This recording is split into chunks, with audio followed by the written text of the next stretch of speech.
This is Archer Avenue. Not that many people are driving along it. But if you do have some drivers,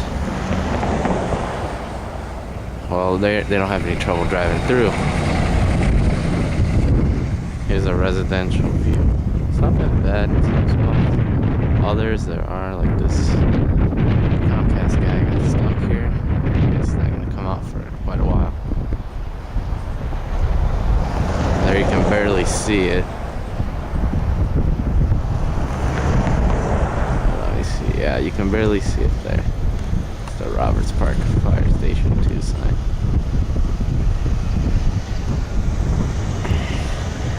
We're just barely making it through.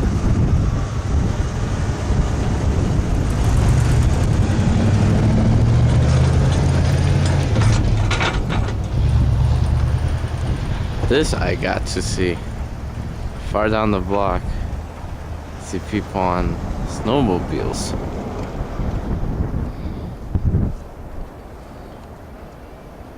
Not a pretty day. Wind's still blowing the snow.